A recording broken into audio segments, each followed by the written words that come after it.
once again, everybody. It's your boy, Mr. David YT. And today I have some more news. And we're going to start off with the drought still continuing in Southern California. Now, a while back, I showed you guys this picture showing you how dried up the duck pond was. Well, here's what the duck pond looks like now, and honestly, it looks like it has officially become solid ground. As you can see, grass has grown over the duck pond, or what used to be the duck pond, to where now it pretty much blends in with the rest of the golf course. Yes, I forgot to mention that this is on a golf course. So, this is just an example of how bad it's been within the last couple of months. Now, with California slowly entering the fall season, we did have a few days where we had what's called the marine layer. The marine layer is a type of cloud cover that usually appears after long periods of hot weather. These clouds would form overnight after the temperature reaches a certain low, and then they would disappear by late morning, early afternoon. As you can see, the cool down did not last long, as now we were looking at temperatures in the hundreds and 90s, with Sunday being one of the hottest days of the year at 106 degrees. And now, moving on, I usually do this day in history part, but with 9/11 being a week away from today, I decided this day in history will actually be dedicated to the events of 9/11. 9/11 was the most unexpected and most tragic day in the history of our country.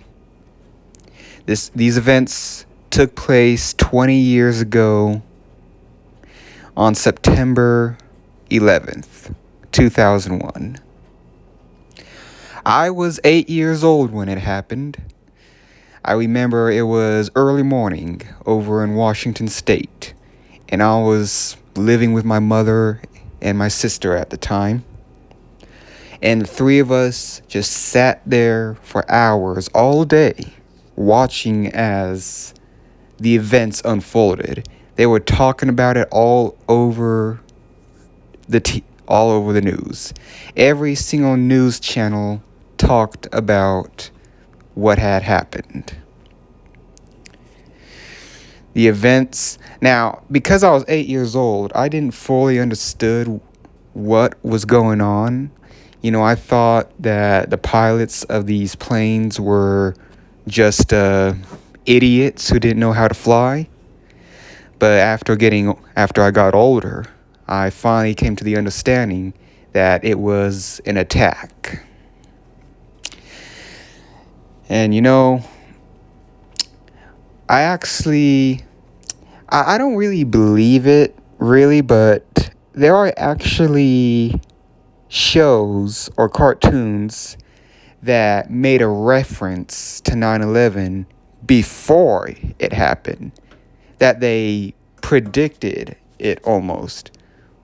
Correction, they believe that 9/11 was predicted in some of the content that was released a while back before the events took place.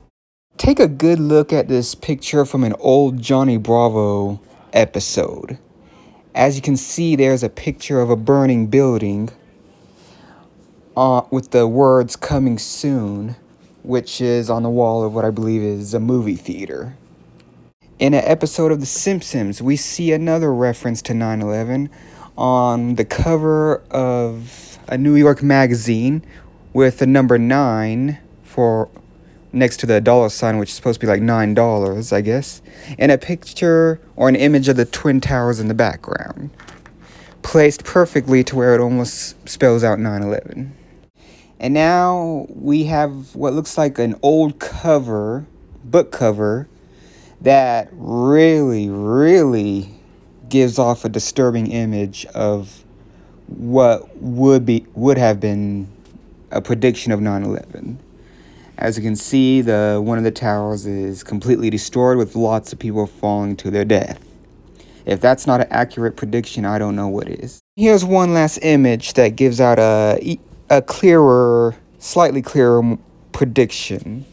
Now, were these truly predictions of what was to come or just a coincidence? I'll let you guys decide. Now, while we're on the topic, there is one thing that still kind of bothers me about 9/11. You see, back in 1945, a B-25 bomber crashed into the Empire State Building. Now, because this happened decades before 9/11, the pictures you see right here are in black and white and might be a little hard to make out, but if you look carefully, you can definitely see that there is indeed smoke coming from the Empire State Building from where the U.S. bomber crashed. Now, seeing how the Empire State Building did not collapse after taking a direct hit from a U.S. bomber makes me wonder, what is the difference between the Empire State Building and the Twin Towers? Were the Twin Towers made out of a weaker material? Only God knows at this point, because I do not know a thing about buildings. So my only guess is that maybe the Empire State Building was made out of a stronger material.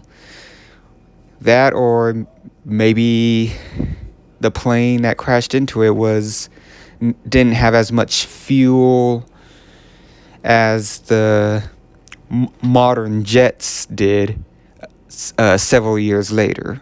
Okay, I don't know. I'm just making guesses right now. You guys can go and decipher that among yourselves.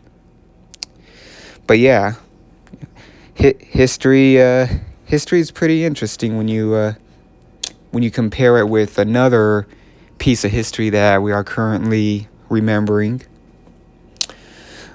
But anyway, my heart goes out to all 2,996 people who passed away that day. And so I want to take a moment of silence in honor of those who died and sacrificed their lives on that dark day. I'm going to warn you right now, you're about to get the feels, so grab some Kleenex.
Okay, not gonna lie, guys. What I did right there had me choked up. Like, I was ready to cry right there. But yeah, that is my tribute to 9/11. This concludes my news broadcast as well. We will never forget. Okay, we will never forget. And so with that said, I hope you guys enjoyed the video. Like and subscribe for more. Hit the notification button, and I'll see you all next time. Shalom.